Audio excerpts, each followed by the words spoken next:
Hello and welcome, internet friends. My name is Hunter and this is Dwarf Fortress. I love this game. I don't know if the people who've been watching these videos knows what I'm really into when it comes to making videos. If you've watched some of my older stuff, there's some strong indication of it in there. I like to use video games to find stories. I do enjoy recording myself talking over games that I'm just playing, like the Master of Magic series, but mostly that's because that's where I practice being able to talk better while playing. My real intent for this channel is eventually get to the point where most of the stuff I do is a lot more like my Stellaris series, where it is interspaced storytelling moments while I'm playing a game, where I derive those storytelling moments from what happens in the game, and then we just sort of move forward like that. Dwarf Fortress is a perfect game for that. Even raw, with no edits, Dwarf Fortress helps to do that, and this game's purpose is to make me better at it. And I am inviting you to come along while I become better at finding the stories in games in order to do the things I want to with this channel in the future. What does that mean? It means a lot of things. That was a lot of words really fast. I am so sorry, but that's this video. And if you don't like it, thank you very much for giving me time up until now. And I mean, I'd like you to keep watching it. If you don't like it so far, you might find something later you do. I'm not going to pretend like that wouldn't be nice. I'm begging. I shouldn't be begging. Right, so Dwarf Fortress, what is great about it? It creates entire worlds with histories that you can use with your imagination to create amazing events. We are going to start a game in an existing world right here. This is the Enchanted Domain. I have played one fortress to 150 population in this domain, in this world, and I absolutely love this world. Basically, I spent a whole afternoon. I wanted a very specific thing. I wanted a nearly dead dwarven civilization, not fully dead because that would be different, with a real story. Like, I wanted the game to provide me with as much of the wonderful, juicy things this game provides. Like, as much of that as it could. I wanted every single drop of that. And that, this world definitely did.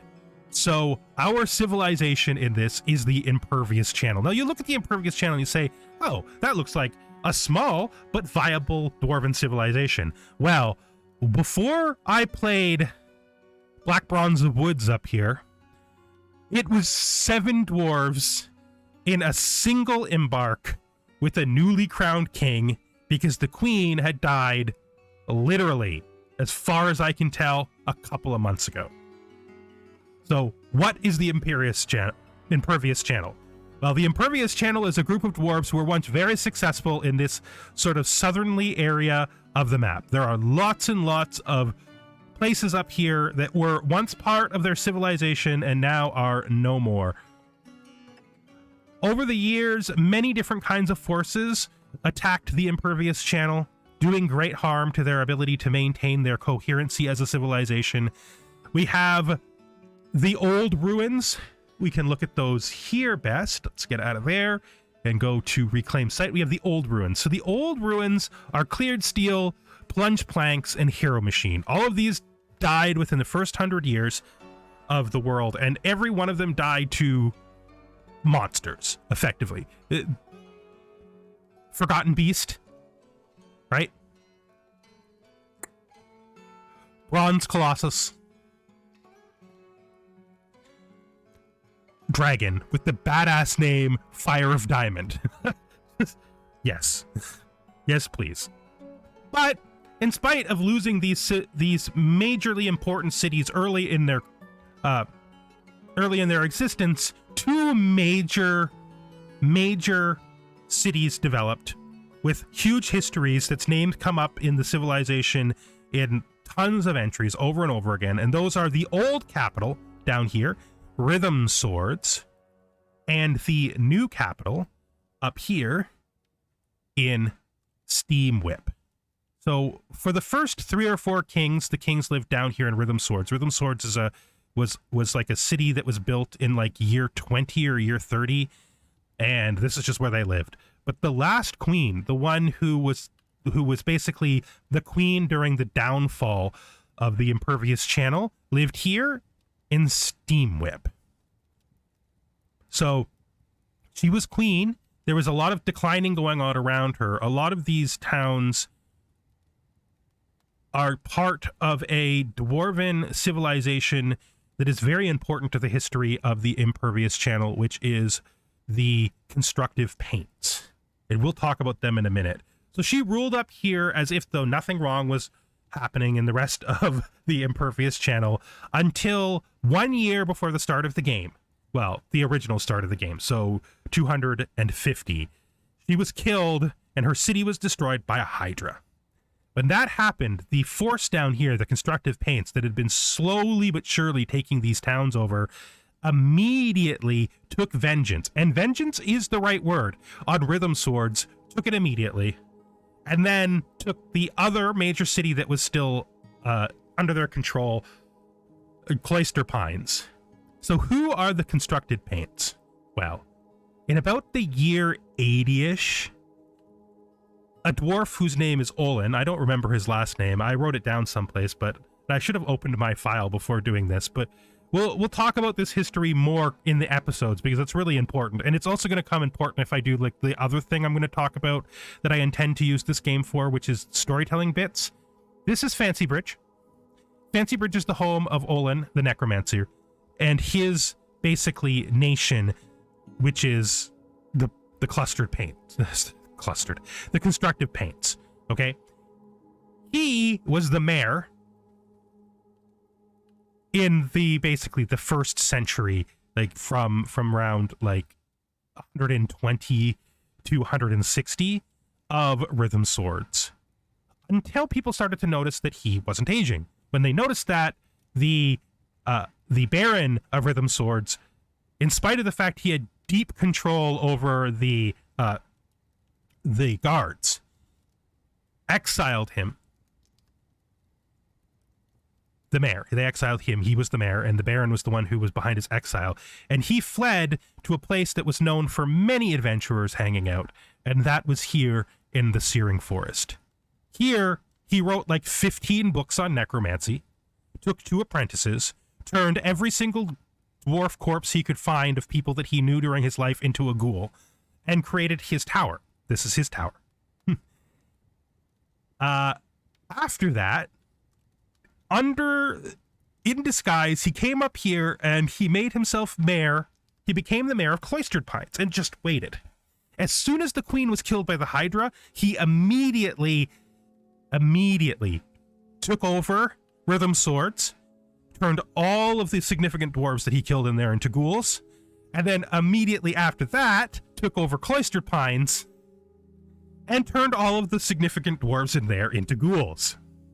The few dwarves that remain created an embark here, right next to their traditional territory. A very bad idea. If this was a player's embark, it would have died in the first 2 years.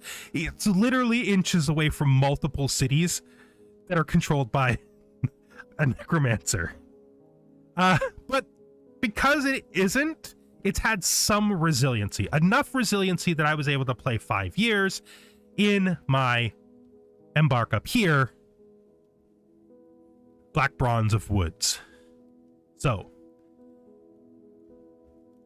the kind of roleplay I took from this is that the last queen was decadent, and that she had exiled a lot of people for petty reasons. One of the petty reasons she exiled people is that her favorite alloy is rose gold. And anyone who doesn't like rose gold, who was a person of significance or gaining power, she would exile.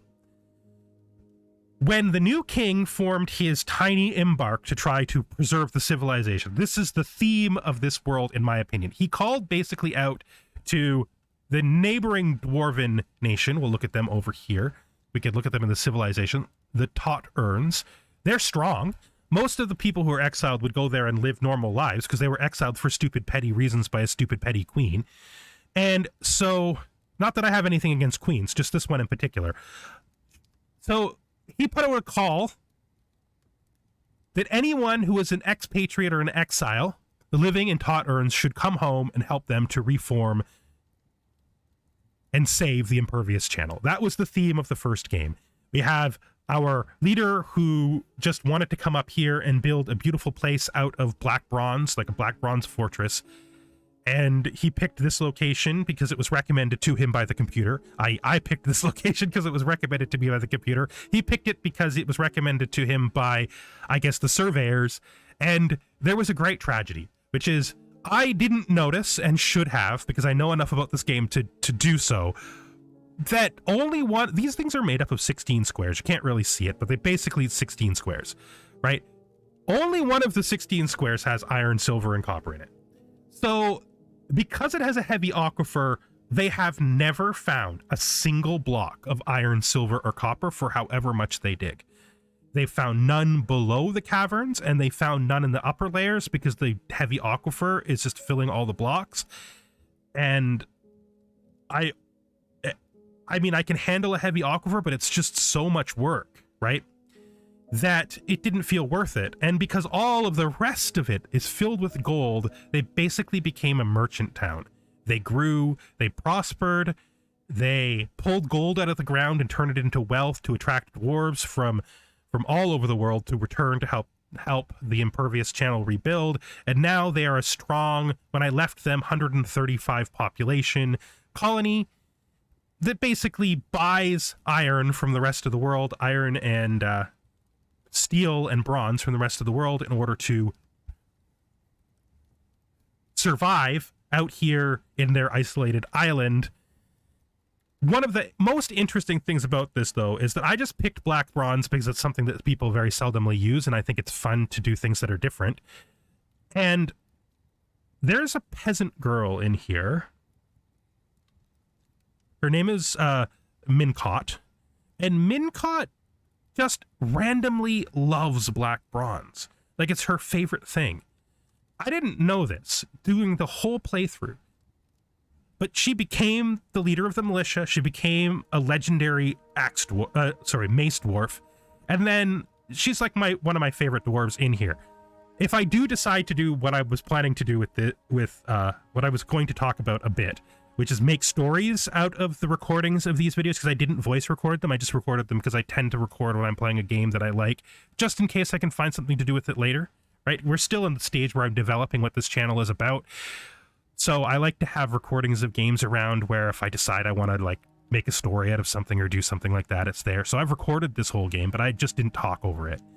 And in the end, she was the great hero. She helped to fell a colossus. Not a colossus. She helped to fell a cyclops. She helped to fell an Etten. And when they came to us and they said, hey, we want you to have a baron, I made her the baron. And when I was reading her details more thoroughly than I had before, I realized that her favorite metal is black bronze. That's right. The Baroness of Black Bronze of Wood's favorite metal is black bronze. So I imagine she came here hearing the rumors that this was going to be a beautiful place built out of her favorite metal. And just like all the rest of the dwarves here, she began disappointed by the fact they didn't find what they needed, but then grew in wealth and significance, making use of the things they had. Hell of a fun game.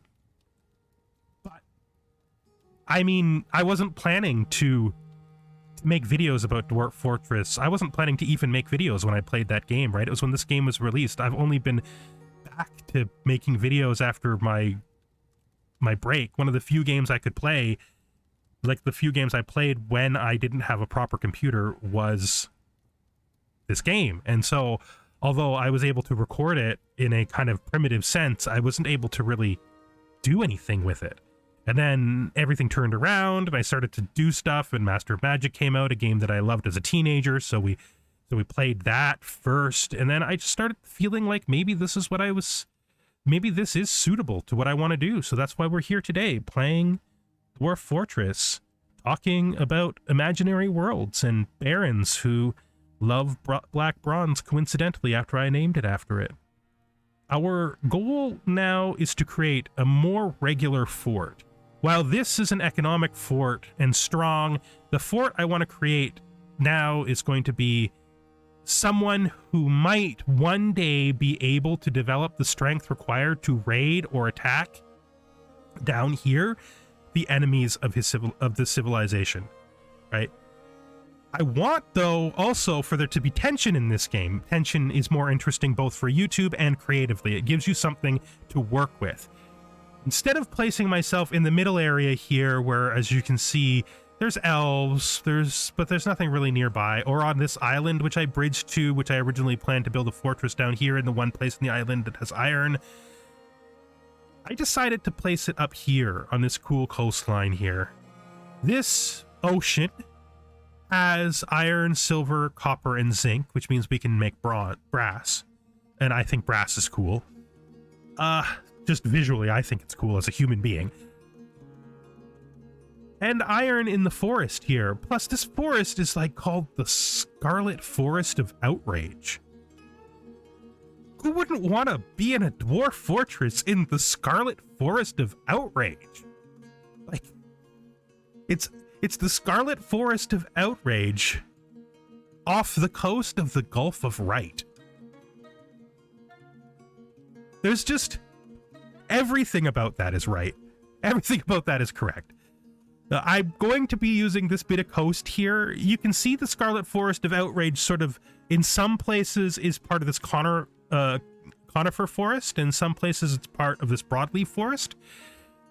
Though it seems to have about the same stuff. I don't want to contend too much with the heavy aquifer, so we're probably going to push our...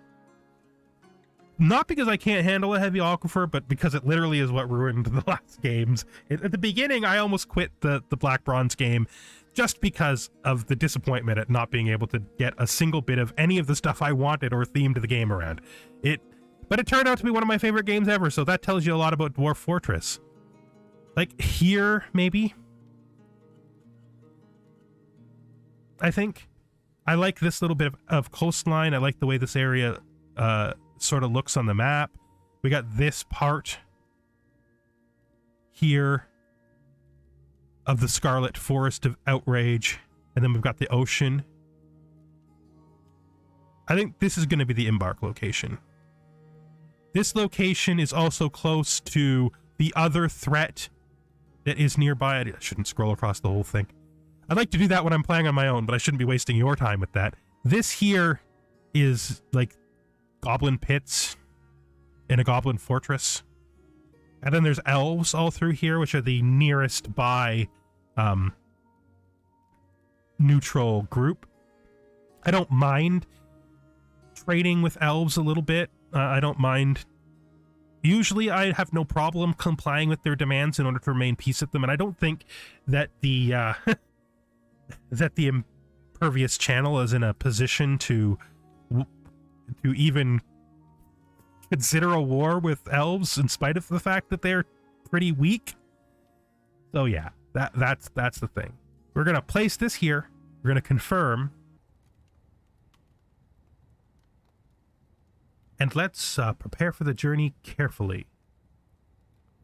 I like to prepare for the journey carefully, not because I want to min-max items, but primarily because I need a doctor.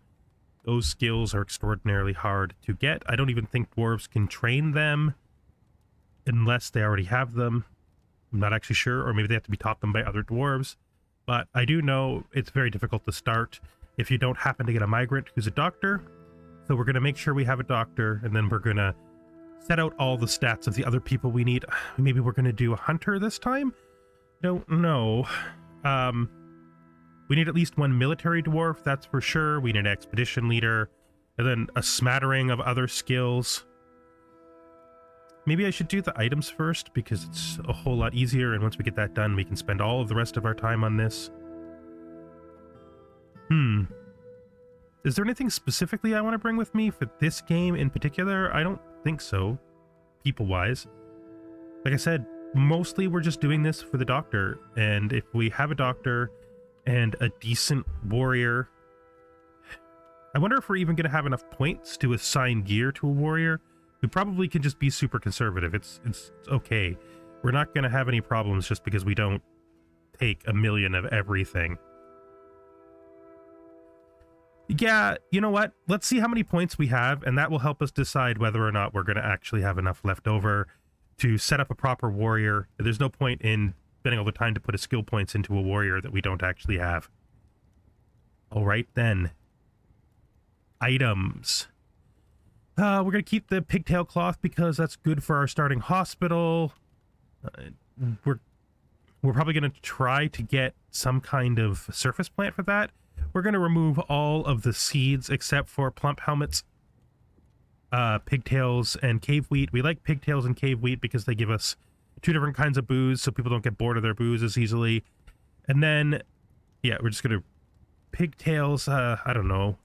I don't like pigtails. The thing about pigtails is they only work for half of the year, and it can make some of your work orders be a little bit weird. I'm going to bring them with me, and I guess I should bring the full 10, but I'm really hoping that we can find some kind of cloth surface plant so we can keep our clothes work orders working all year round. It's just really inconvenient. It's a bit hypocritical because I don't like to use surface plants because they're not really finished. A lot of the plants shouldn't work in seasons that they do. But, I mean, we are playing in a super, super hot climate where winter isn't going to be that hard. I don't know, I'm spending a lot of time on this. Probably...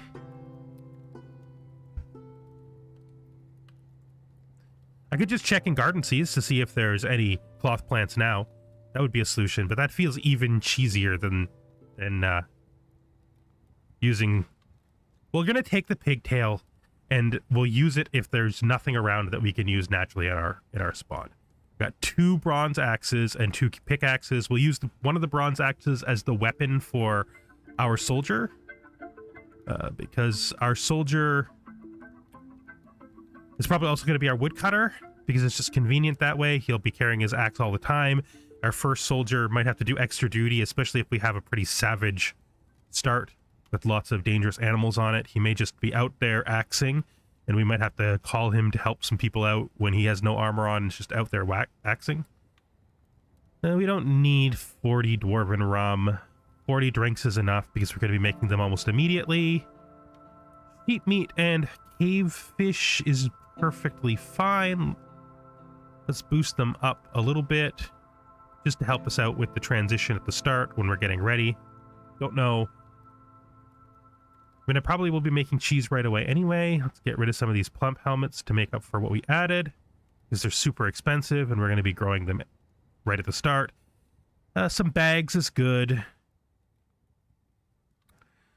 Pigtail thread is good for the hospital, and because hopefully we can use something else so that these will keep separated and we can just have pigtail only be for the hospital. 3 ropes is good. We need 2 for dogs and 1 for an early traction bench. Maybe we need an extra one for a... We don't need these at all. We're not having a hunter. We could do a hunter, but that's a lot of points for a crossbow. Maybe we should add an extra rope for a well, and then add an extra bucket for a well. No, we'll just keep it like it is. We'll keep the splints, we'll keep the crutches, and we'll get rid of the stepladder because it's a death trap. 1 wheelbarrow is fine. Speed things up before we make more. I think this is good, except for armor for our theoretical soldier. I'm trying to think if there's anything else that I'll absolutely need. No, I don't think so. I mean, at the start, we're going to get most of our starting resources developed pretty fast because it's not that hard, right? As long as you build the right buildings and set everything up. The beginning of the game is actually pretty consistent if you're used to it.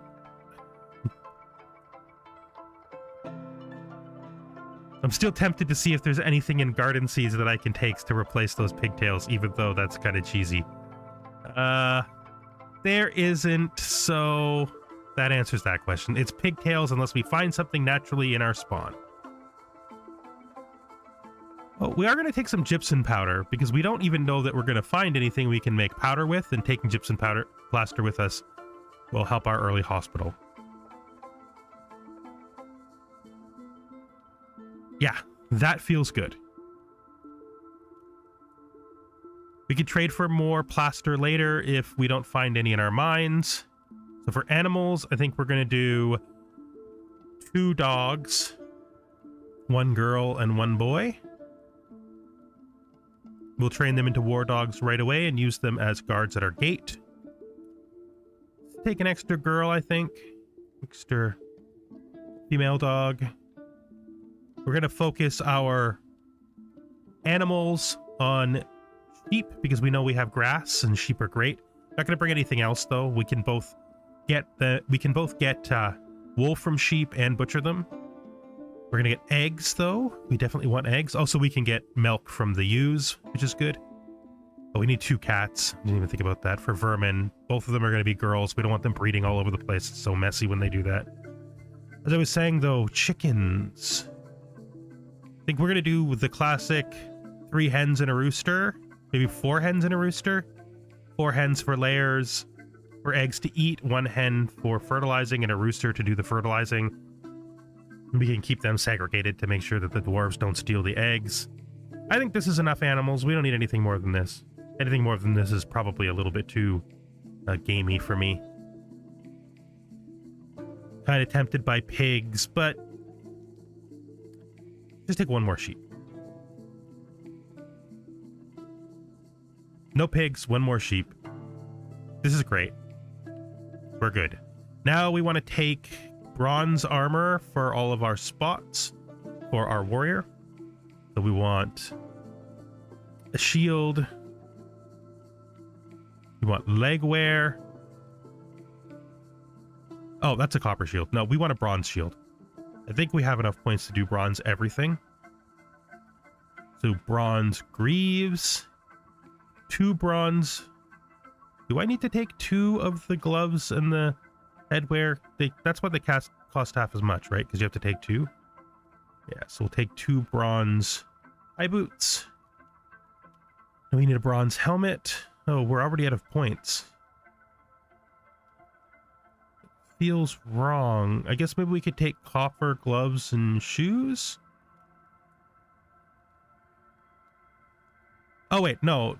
No, that's fine. Our weapon is going to be the axe, so we don't need points left over for the weapon. We'll just do what we were already doing. Just take the bronze boots. We're going to need to get a point back, so let's drop, let's say, 1 sheep meat. And now we can take bronze gloves. Gauntlets right there, good. And 1 more point. I guess we'll get a pigtail spawn. 0 points. Now it's time to do all of our skills. Yeah, there's nothing here. So there's no point in... If we find some cloth plants, we'll use them. And if we don't, we'll put up with only having plants for half the year. It's cool. Probably would have regretted it if I took those anyway. Yeah, I don't think there's anything else here that we can do. We spend all our points, and there's nothing that I really want to put back.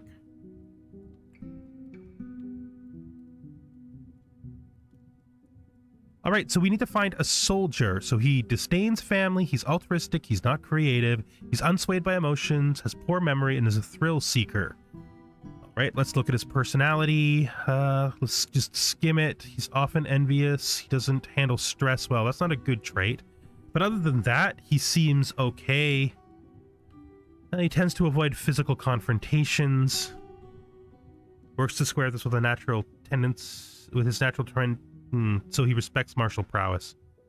That's not good. No, we don't want him. We don't want nervous people as soldiers because bad things happen. So he's good with language, tough. He's also strong. He's incurious and creative. Disdains sacrifice. I don't know. He's got good traits for it. Let's see. He doesn't handle stress well. He tends not to be swayed by emotional appeals. Okay, well, he's better than the first guy. If I have no one else, it can be him. He's really strong and tough, and maybe he'll get better at handling stress over time. At least it doesn't say that he's, well, I mean, stress is nervousness. Yeah, so far no good. Values, introspection. Oh, he's fearful. Yeah, we're done with that. Intolerant, poor spatial sense, poor intuition, disdains hard work, not altruistic. Not so bad. She prefers that everyone is harmonious. Consider the advice of others. I don't see anything. She's swayed by emotion. She doesn't focus on material goods. She's pretty neutral, to be honest, when it comes to being a soldier. I mean, she wouldn't be the worst. But she has nothing really to show for her in it.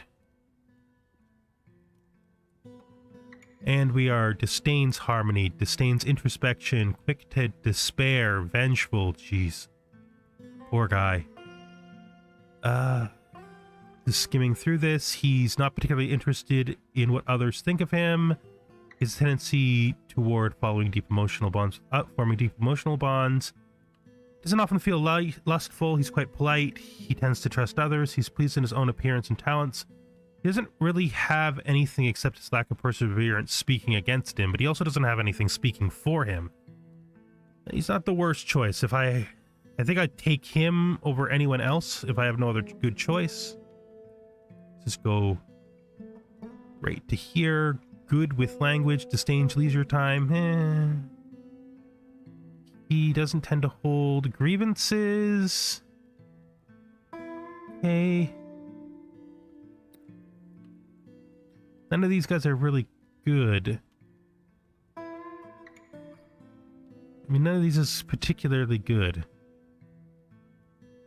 He's very rarely develops feelings towards things. He's generally quite confident in his abilities. That's good. He tends to share his own experiences and thoughts with others. He's slow to trust others. He often feels lustful. He tends not to be swayed by emotional appeals. He tends to hang up on agreements. He is somewhat fearful in the face of imminent danger. That's not good. Okay. I guess Amos is the best. And he's not the best. He's just not the worst. We're going to make him a woodcutter because that will keep him carrying his axe for work all the time. Make him an adequate stone dwarf. Give him shield use, armor use, and dodger. Probably take down his woodcutter so that I can increase his shield use. Yeah, that's good. So he's our soldier. Not the best soldier we've ever had, but you know, it could be worse. All right, so who is going to lead this expedition? We need somebody who's social. Good with language. Values introspection. Tolerant. Disdains harmony. That's not a good leader. Good with language, disdains leisure time. Developed empathy, good focus. Overconfident. Yeah, he seems like a man who would think he was the boss. Cog can be the boss. We're going to give him some persuasion, some negotiator. Going to be a bit of a liar, a bit of an intimidator. He can judge intent, and he's going to be a bit of an appraiser. Also, he is going to be a record keeper and an organizer. That is every single skill for all of the starting nobles right in one character. Okay. Maybe we can remove Intimidator to make him a little bit better as an organizer. Yeah, I think that's good. So now let's just distribute all the other skills we need amongst our remaining dwarves. Let me think about this for a second. Where should we start? So we need to make our doctor. I almost forgot about that. He's just going to take all the doctoring skills at 2, I think. Who should be our doctor? Unswayed by emotions, thrill seeker, altruistic. He'll be a good doctor, I think. Making rational decisions. 2 surgeon, 2 diagnostician, 2 wound dresser, 2 bone doctor, 2 suturer, and that is all of his skills. He is now a doctor. He'll get better in time, but at least he starts with the skills, so at least he can begin as a doctor right away. And like I was saying before, now, officially now, we need to just distribute the other skills that we think we're probably going to need. So we need an herbalist. It's herbalism really helps, like having actual herbalism skill. And then they need to have a second skill that isn't going to conflict with it too much. Sometimes I make them the woodcutter, because they're both jobs where you go out, but our soldier is the woodcutter. So what can we give them? I think I know what to do with the planter first, so we'll do the planter first. I'm going to do the planter, and I think we're going to give them milker and... where is it? Weaver. Oh, wait, that's Miller, not Milker. Is there even a Milker? Did I make Milker up? Did I make Milker up? Oh, no, there it is. Milker and Cheesemaker. There we go. That's what we want. So planter is done. So going back to thinking about who we're going to give herbalism to. I think that this is better. We don't need to be that good at weaving. Cloth quality will go up fast, I think, because we have to do a lot of it. So we're doing it like every single day. Okay, so still thinking about the herbalist, which is the hard one. What is going to be the counter skill of herbalism?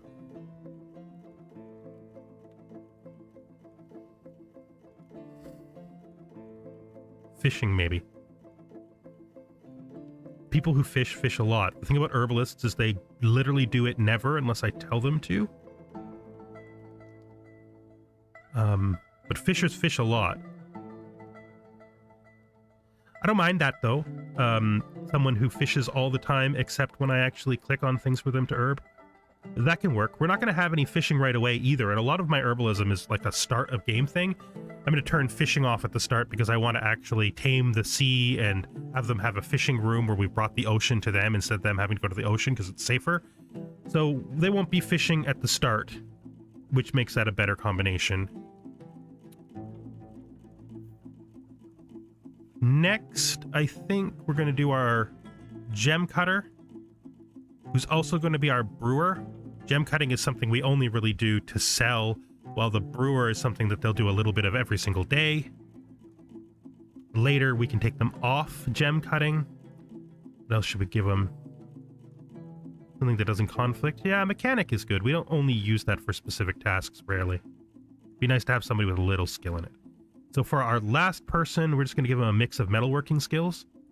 It's a hopeful set of choices, but it'll probably turn out good. So some furnace operator. Competent is too high.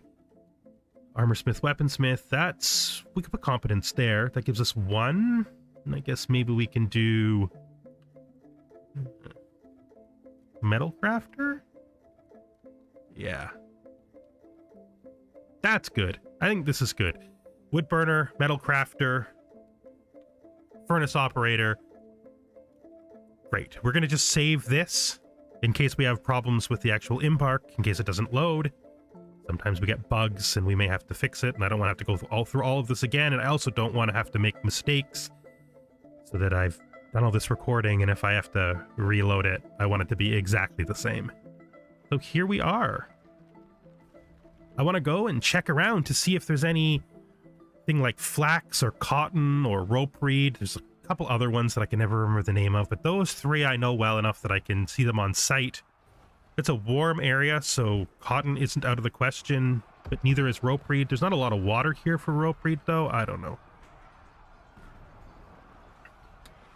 There we are. I think that's going to be the end of this first part, our part 0, our setup. All of our dwarves are selected, they're set up, we've got our embark. We've talked about the history of the world and everything else we need to. Thank you for watching.